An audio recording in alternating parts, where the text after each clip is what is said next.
Hi, Milena. How are you? Hi, Nick. I'm great. Thanks for having me over here on your show. Great to be here. Thank you so much. Thanks to you for you're about to spend an hour with me and for sparing that time for me. For our listeners, my name is Nicolette. I am the creator for the podcast titled You're Worthless. Read that again, the juxtaposition of your very soul.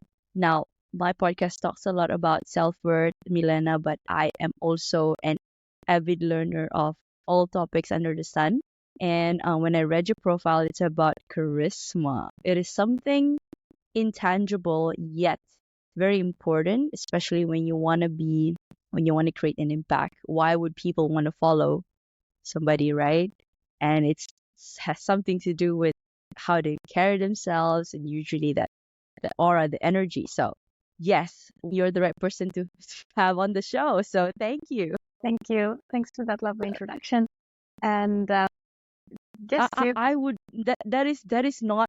I'm gonna read your introduction properly, all and right that because then. All that's right. only yeah that's the only that's the least I can do before I give the stage to you. So if you could allow me, let me read a bit of your introduction, and then we can get right into the conversation. So hey everyone, we have Milena Dalinaros here with us with degrees in psychology and rhetoric. Wow. And a background in the armed forces. Her journey began by teaching techniques for conversation, interviewing, and building relationships to military personnel. Charisma, although not explicitly named, played a crucial role in the most successful implementations of the knowledge she conveyed. Working with a select group of individuals who were already proficient in interpersonal communication, she witnessed how charisma transformed social interactions, working, and conversations into superpowers. Today, she is writing a unique book about charisma, where she will be exploring the many elements that constitute charisma. She is also building a charisma coaching program. As a unique thought leader in interpersonal relationships, she is on a mission to position conscious leaders, love seekers, and underdogs for victory in love, life, and power. Wow, Milena, welcome. Thank you so much, Nicolette. I am so happy to be here. I'm really excited for our conversation today. And I can hear Me that you are too. also fascinated about the topic of charisma. Like, who isn't? So I'm Yes. really, really thrilled for this now. Oh, thank you so much. Yes, so Milena, before we get right into the nitty-gritty of things, can you share with us what was it like growing up as a Milena Dalinaros? Wow. Well, my childhood and young years were a large reason for why I became so fascinated with the topic of charisma.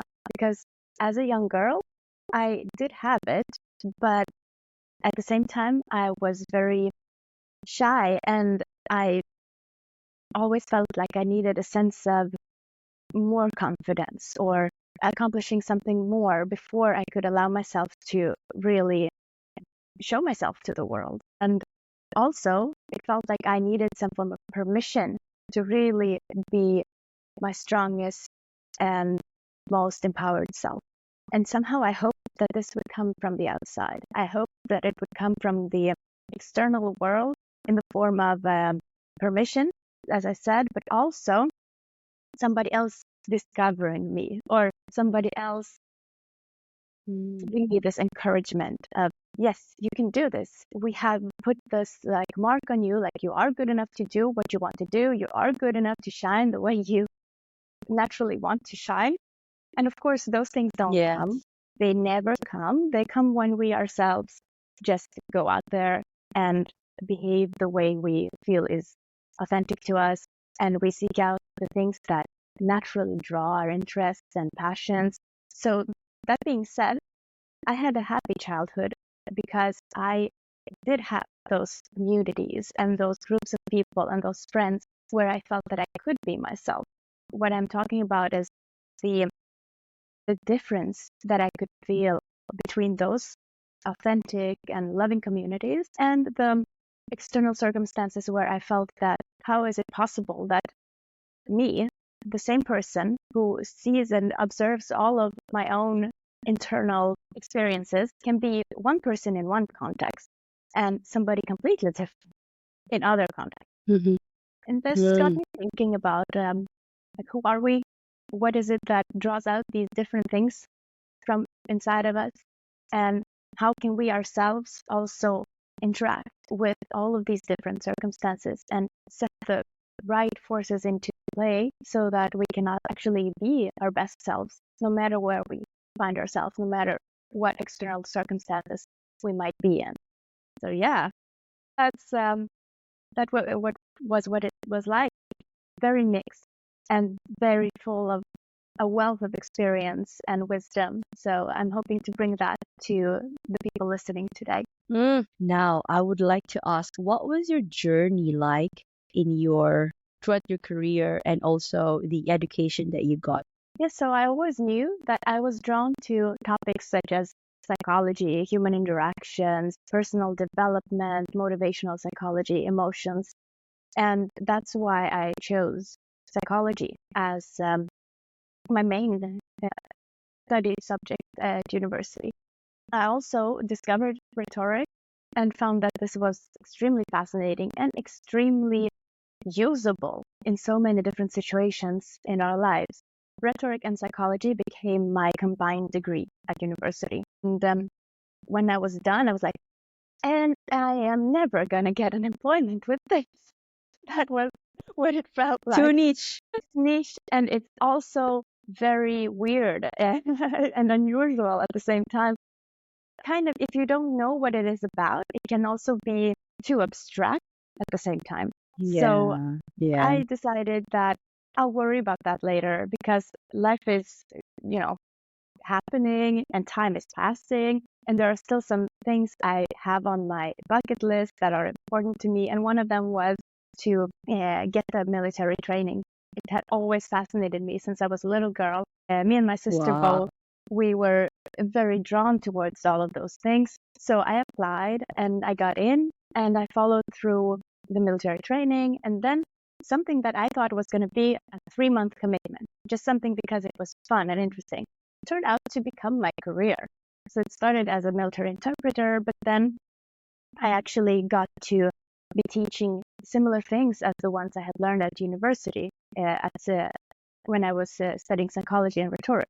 So I was teaching conversation skills, I was teaching questioning techniques and things to be used in situations where you want to build a solid cooperation with other individuals. Definitely super interesting. And I myself am very inclined to communication as well, connecting with people. And charisma, presence is I think the intangible thing. And it's an asset one can have and one can carry with.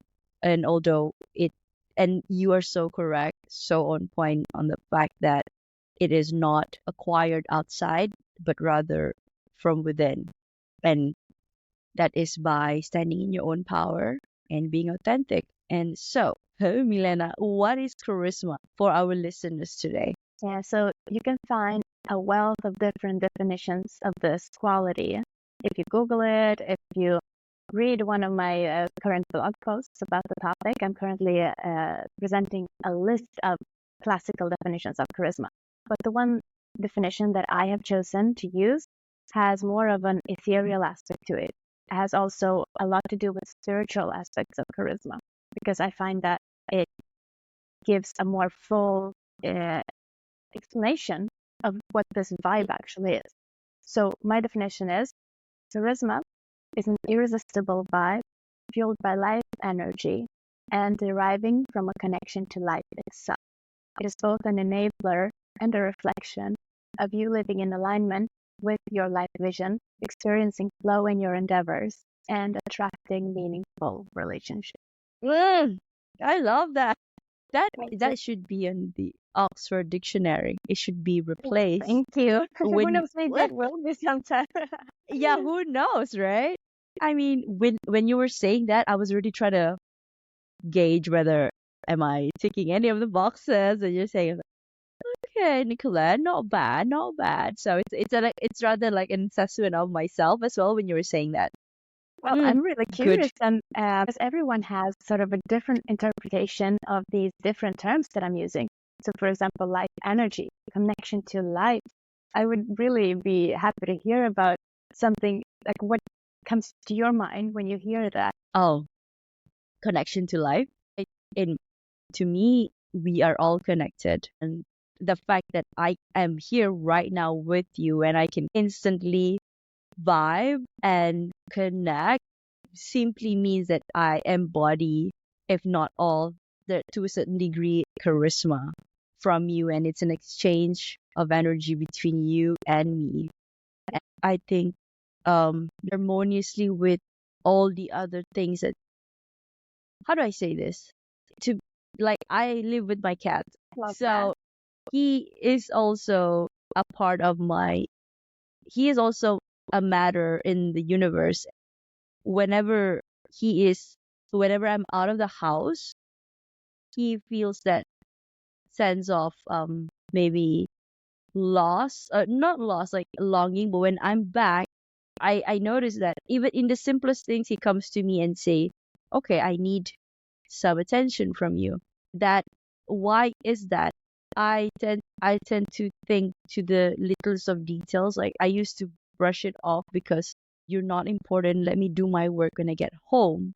But then right now it's like he needs attention and he needs that bonding, and you say it may be a branch out of charisma, but it's the interconnectedness with every single being, living or not, within you. To be honest, everything has I like to talk things in terms of energy, and like this Yeah. has a vibrational state, this has a vibrational state, everything. So yeah. I like to I'm so break it down to the curious. Like, simplest. you have a cat. I love cats. It's one of my favorite animals Oh, in the world. Love cats.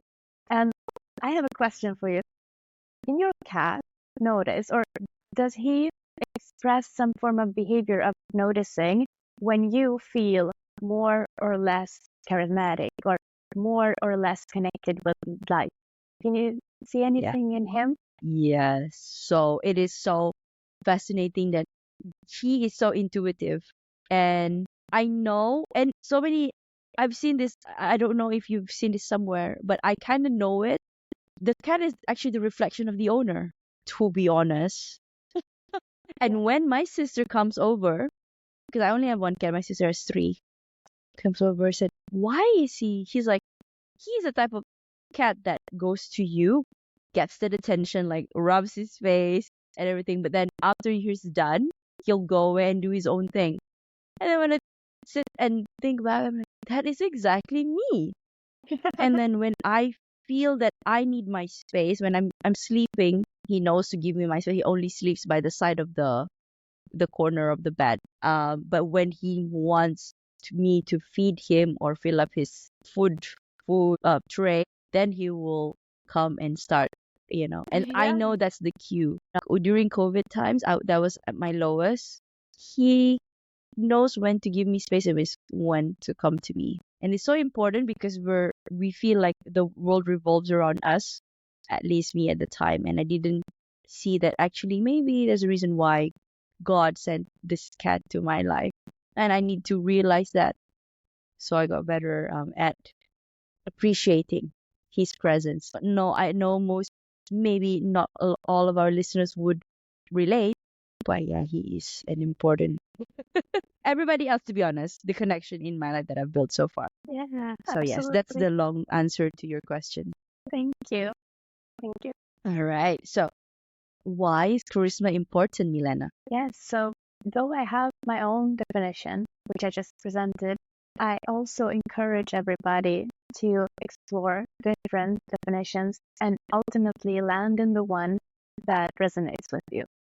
And why is this important? Well, it's because charisma itself is also very unique. It is a set of unique, like, imagine these like bottles or something with different contents. Some have a Mm-hmm. lot of bottle A, while others have a lot of bottle B or C, and so on. And it's a set of these different combinations of qualities, how we express ourselves, skill sets, personality, and so on.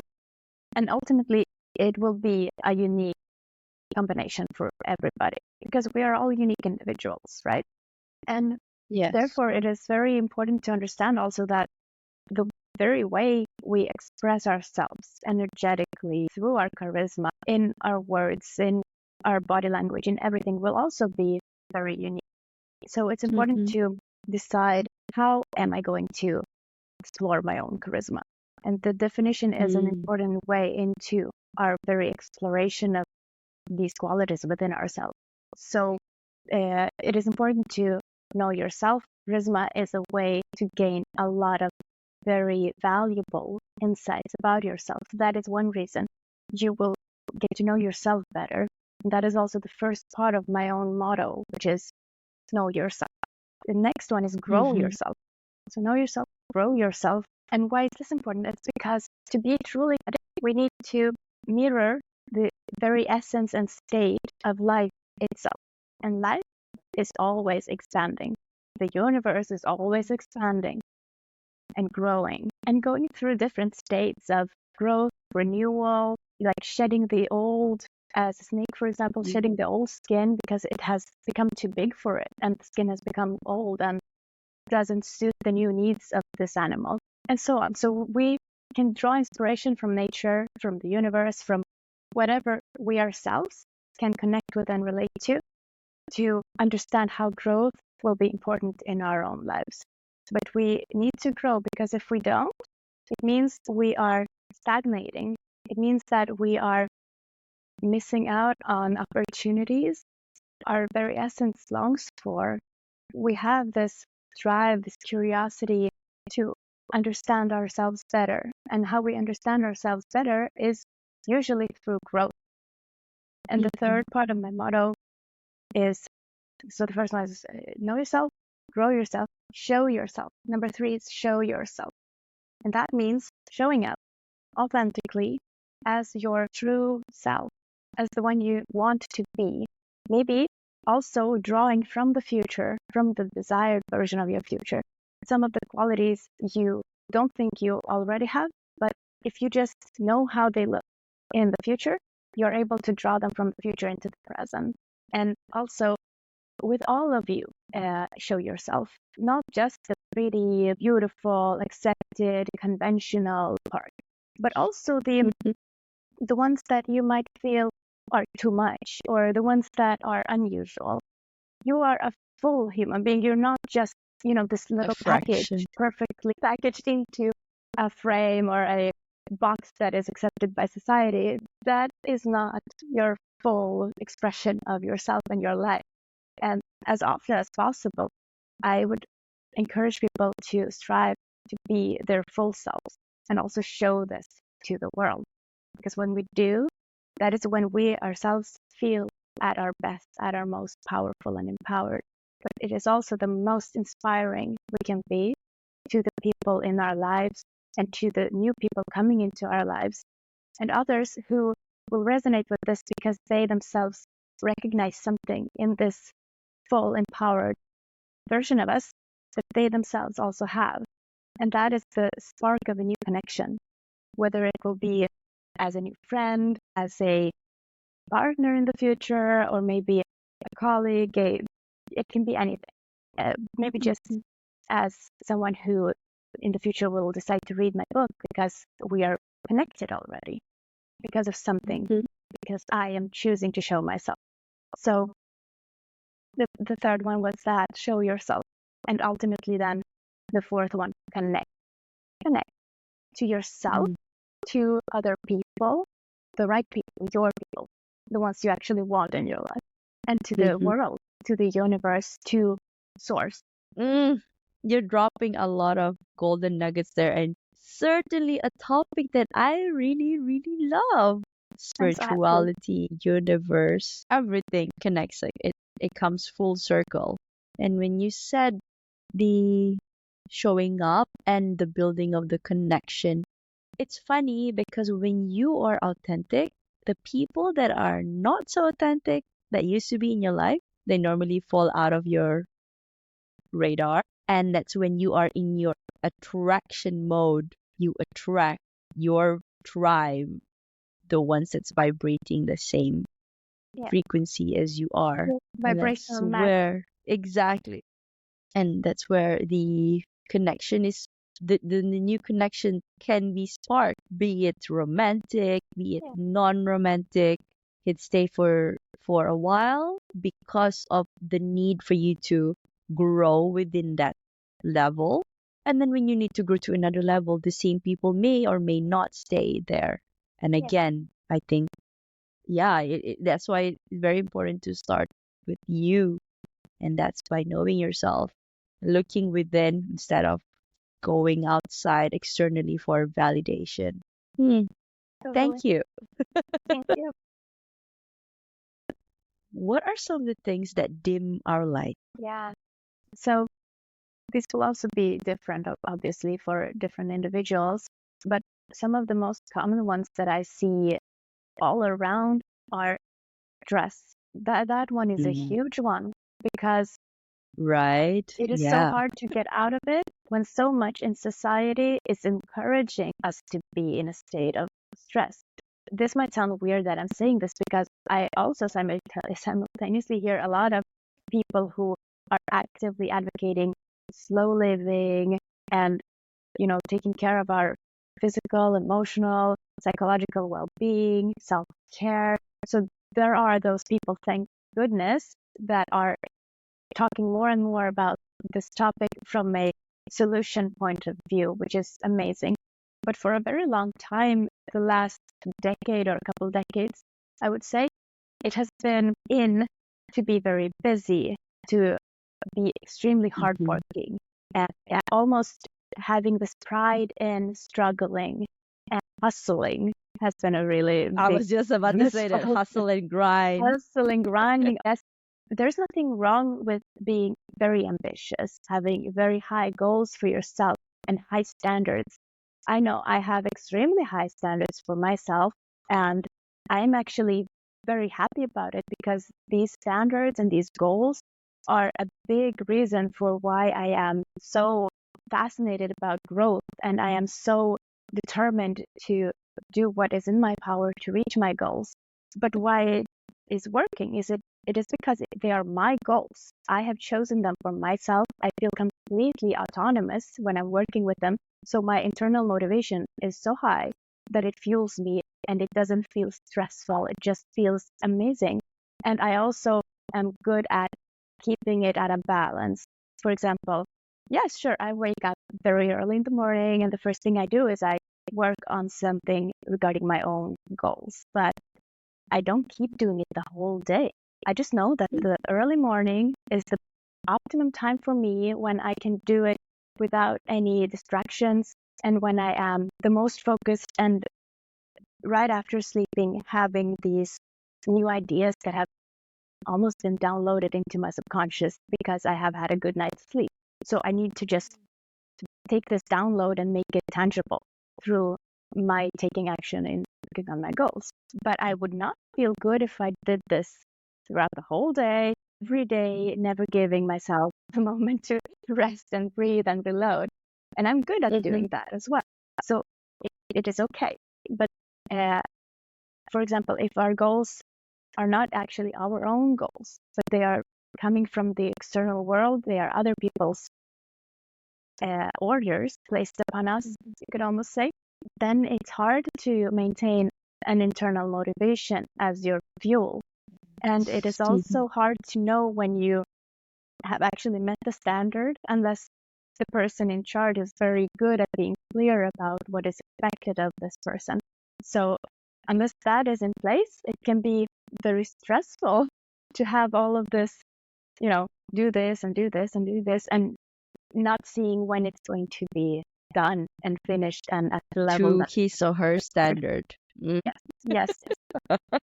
What do you think? Been there, done that, 1,000, 1,000,000%, Milena. Like when you were saying it, I just had flashbacks in my head. Like there are still people who, and this is not to discredit or just to, I don't know how do I say this, bring them down in the sense that some people are just at the moment they can't see a way out of it.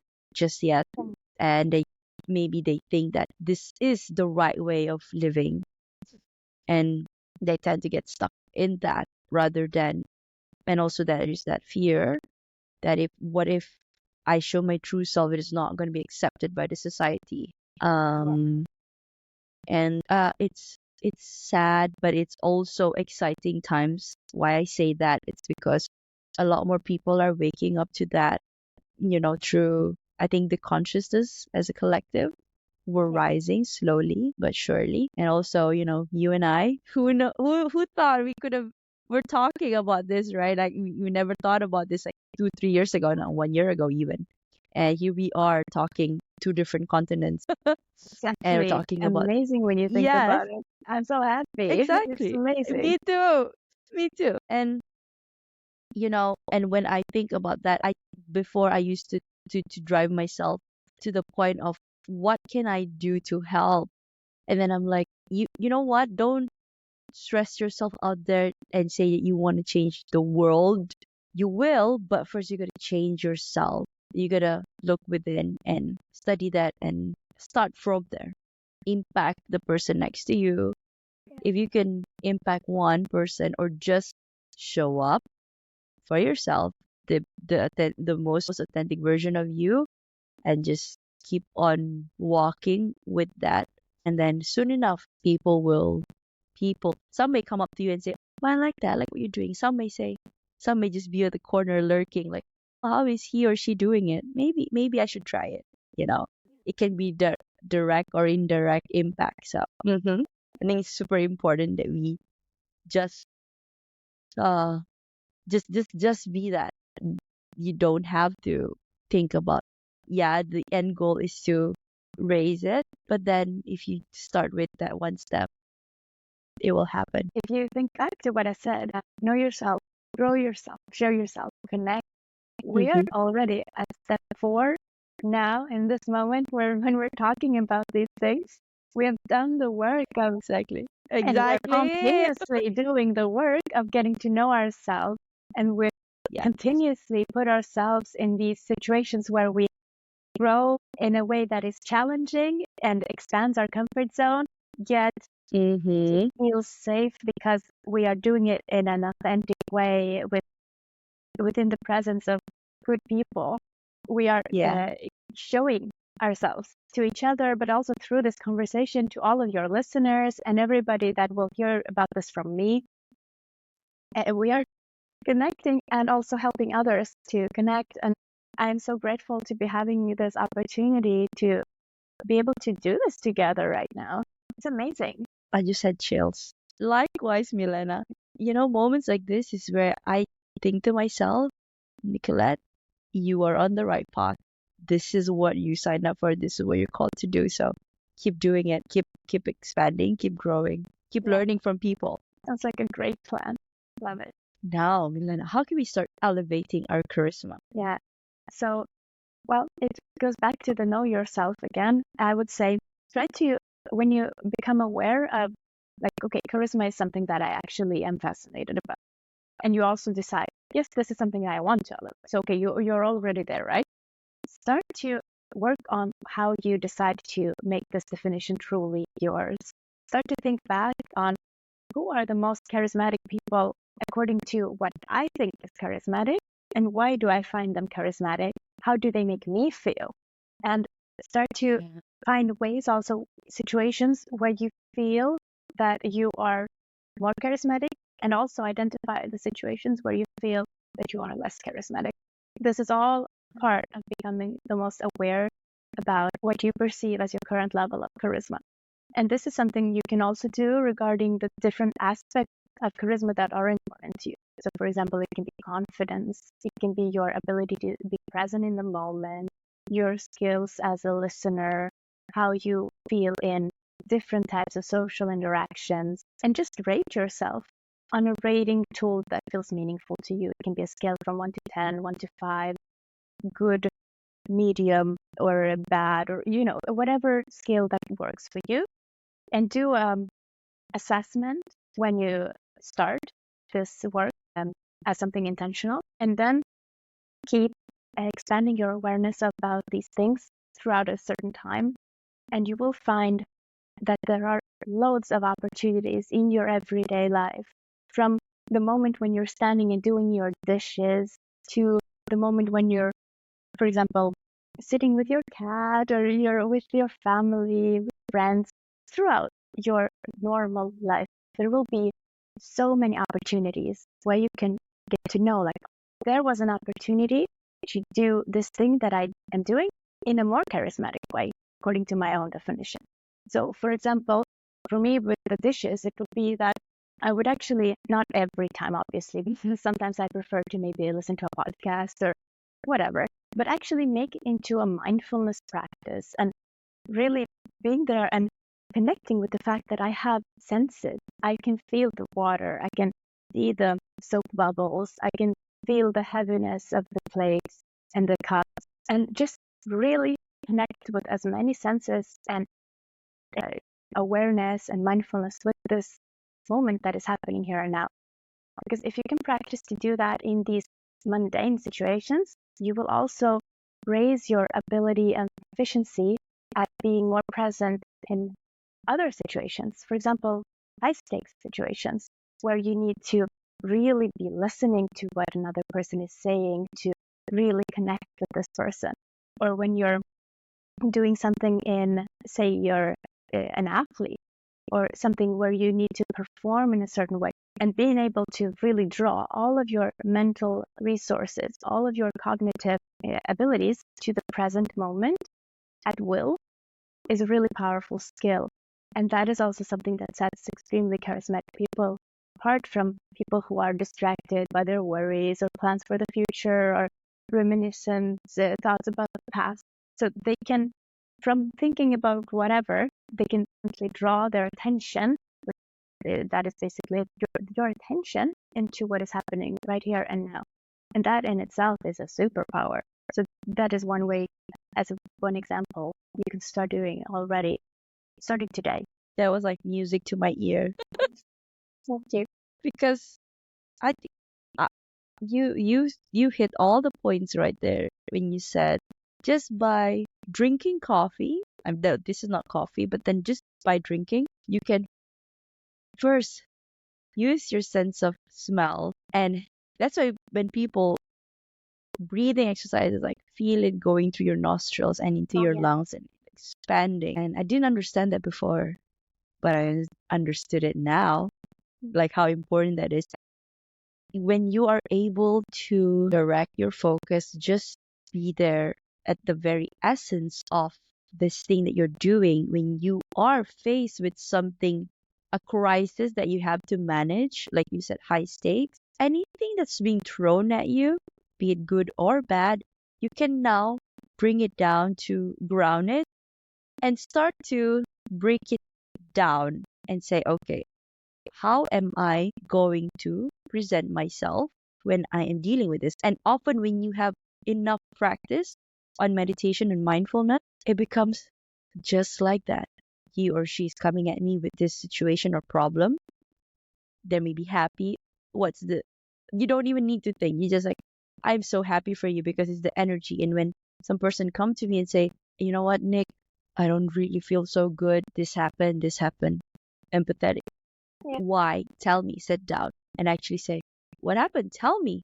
And be really invested and interested in hearing what he or she has to say. And that requires you to know yourself and to be grounded, and you say, to be really aware of all the senses. Because you can hear, but you can oftentimes not listen. And there's a clear difference of that. Absolutely. Hearing and listening. Definitely. And also when you were saying about the example of daily life, like I was, before this interview, I went out and had my lunch, and I was, and how, when you were saying it, I was like, yeah, I also have the opportunity, like when the waiter come up to me, I can choose to be charismatic, or I can choose to be, if I'm having a bad day, I could just dismiss that person, right? But it's usually when you are aware, when you have done the work, it will not sit right with you. Oftentimes you will go by and say, I apologize. I'm sorry. And yeah, right. It's like Totally. it's that conscience, but Yeah, before comes out of your mouth, and if you're aware enough, okay, let me, because it's gonna change the trajectory of everything. How that person very. views you, how you feel towards each other after that. Even though I'm gonna be there just once to the restaurant, but he or she's gonna remember me. I love how you say that. It's going to change the trajectory of everything. And that is so true. We can literally, in any moment, choose to make a profound change in how our life will continue to develop from that moment on. And that is simply, it can be in something as simple as a smile, as a greeting, as a compliment. Yes. All of these things, they sound small, but they are extremely powerful. You don't need to necessarily think that, well, I'm going to give people compliments because then I'm going to get so many more new opportunities into my life. No Yes. expectations like that, but just because you choose to be a person who behaves as your highest self as often as you possibly can. And the more you do things like this, and the more you can feel that you don't expect anything in return, you just want to be this person, well, the paradox here is that is when things start to happen back to you, the good things, the rewards that is. I tell you, the beauty that comes with it tenfold, hundredfold. Oh, I love this. I love this conversation. So do I. So, Milena, what is next for you? Yes, so I have just launched my website. I did it just yesterday, actually, and it's Congratulations. Thank you. Thank you. And now that that is done, I have work to do on my coaching program that I'm currently building. It's almost done, but I still collect input from my hopefully future clients on what they actually desire. So if anyone goes into my website now, they can actually only join a wait list. And the reason for that is because I do have my own experience of what has been useful in many different situations, but I would really love to hear, like, sure, this is what I'm going to offer, and it's going to be there anyway. But what else can I already now get to know about my future clients? What would they wish for more? Because it's not going to just be a coaching program. I want this to be the coaching program of their dreams. I want their desires to be met. It's not just going to be something they sign and, that's that. It's going to Pay and be something then they enter, yeah. and they're going to get the results they want, and they're going to get their questions answered. So that's what I'm doing now, and I am on my way of creating something that I am really proud of. I feel it How about you? from Next? here. What's next for you? Oh, that is so sweet of you to ask me. Yes, I am so excited to share. Okay, okay, I don't know if you listened to some of my recent podcasts or maybe the listeners here as well. I had just left my 9 to 5 corporate job and entering into psychology space as well. Now I am working to be a hypnotherapist and a life coach. So Wow. yeah, a total change from Congratulations! Oh accounting my background. God, this is Thank amazing. you. I'm so happy for you.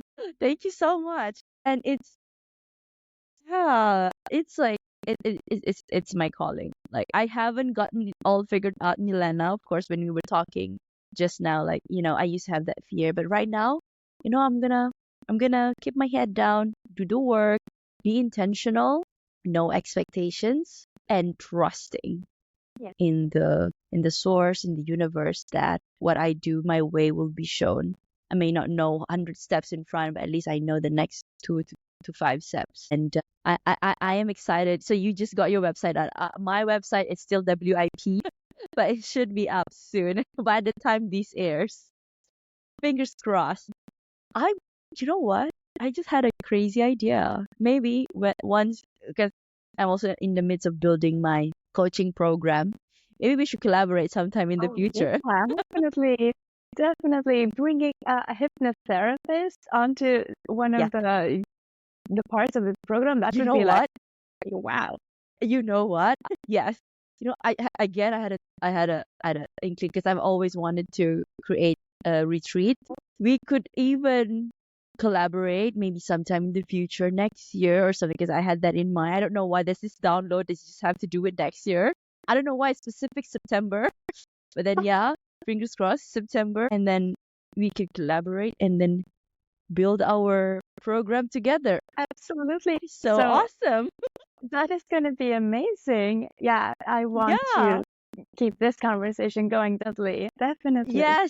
Yes, you and I are gonna connect offline. Yeah. Our listeners are like, what? I think they're really getting ahead of themselves. But okay, yeah. So but I love it. So yes, Milena, I'm gonna pivot to a self-worth question because my podcast talks a lot about self-worth.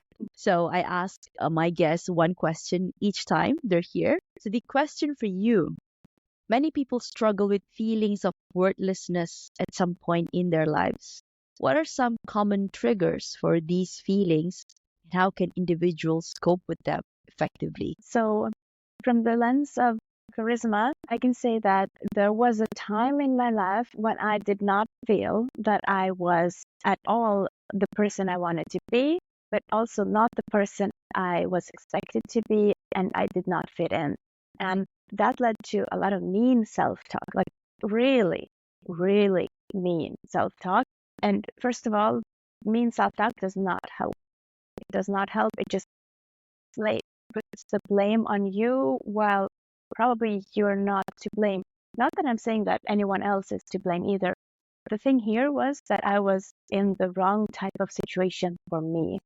I had chosen a path which was not in alignment with my true essence. And what happened was that the person I wanted to be, the person I hoped to become, couldn't express herself in that specific circumstance. And also, I didn't meet the expectations and requirements and so on from the external world of those circumstances. So it was a double punishment, one from my highest self, like you are not being your true self, and also from the external environment, like you are stupid. Oh my God, yes, I had the Yeah. same thing. Yes. Oh my So God. that is the situation that comes to mind now. What I would say as an advice to that version of myself, but also to anyone who might resonate with a situation like that, start looking at the external circumstances and figure out, is that really what you want to have around yourself? Is that where the circumstance, the place, the lifestyle that really allows you to be yourself? Can you be yourself in that specific situation and those circumstances? And what do you want? What do you really want?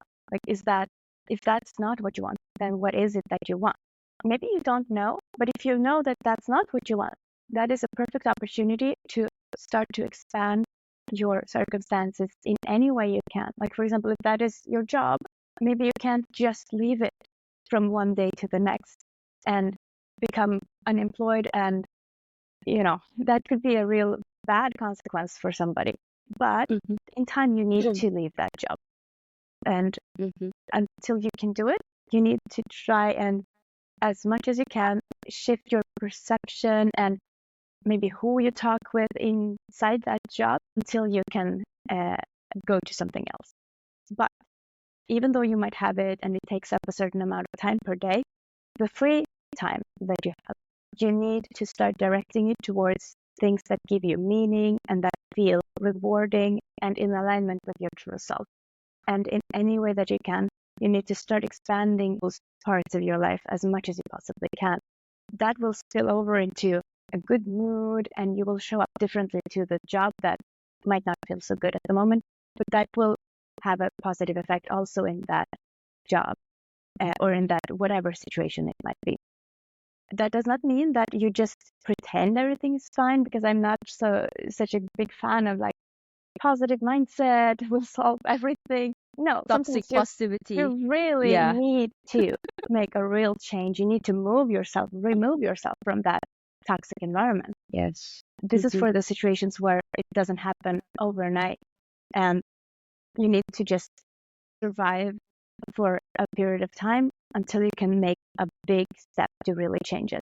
But you can't wait until the circumstances are perfect for changing that. You need to start creating the circumstances the best you can from where you're now, even if you don't know how, even if you don't know in what order you're going to do things. Just find something that will give you good energy and will allow you to be you.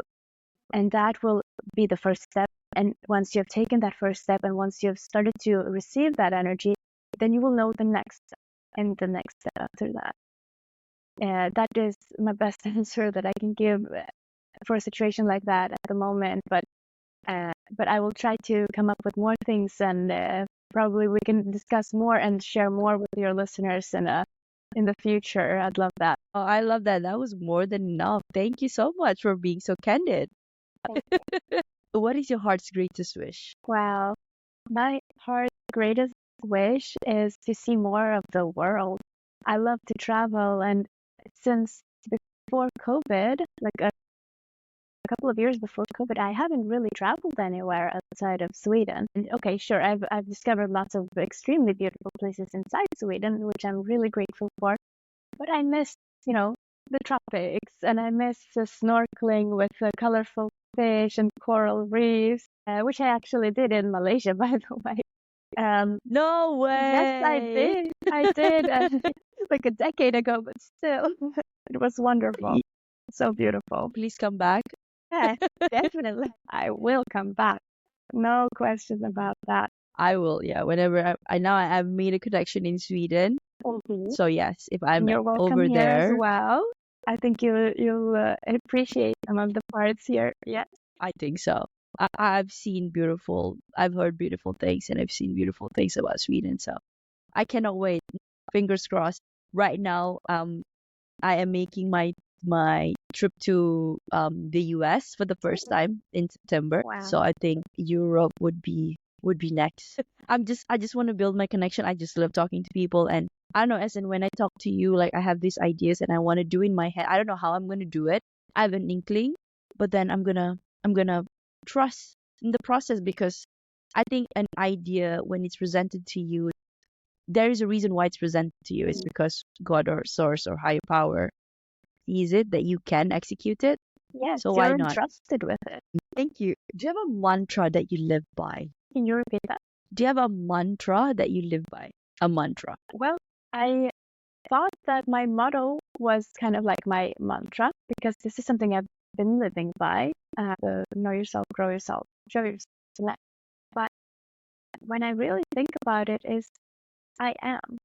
It's my mantra right now, because that is the best possible way of mirroring the universe and source and God. And it also incorporates all of the things it needs to. It incorporates being present. It incorporates accepting yourself fully as who you are. It incorporates expressing yourself as you are, as who you are. And also it incorporates experiencing yourself and the world. So I think that is all I need, those two words. Because you're limitless. Exactly. Is there anything that keeps you up at night, or do you sleep well? No, I sleep well. Great. That's good. Yeah. So, Milena, if you could create a quote right now for you to leave to the audience listening and the world as your legacy, what would it be? It is your birthright to be charismatic. I'm going to let that resonate. I'm going to let that marinate for people listening right now. Okay. So, Milena, how can people reach out to you? All right. So my website is www.milenadalinaros.com. And I'm also on social media, and I'll send you over all of the different handles, and hopefully there'll be some show notes or something. Otherwise, everything is on my website as well. All right. Yes, there will be caption, and we'll definitely include your website on the caption. Thank you. Wow. And there you have it, guys. You heard it from the person herself, Milena Dalinaros. Before we close off, Milena, I'd like to thank you personally for the work that you're doing for the world and for advancing every step of the way, despite the challenges, creating trails for those that will come after you. The listeners, this has been that one podcast with that controversial name. you're worthless, read that again, the juxtaposition of your very soul. Now, if you find yourself thinking that you're worthless, you're probably not alone. But more importantly, ask yourself a level deeper. If I'm worthless, then why the heck am I here? It is because your soul have chosen to be here energetically, all the way from the ethers. And for that reason itself, you are worthy and you are enough. This has been Milena Dalinaros, your guest of the day, and Nick Nyaras, your host, signing off. Thank you so much, Milena, for your time. Okay. Thank you.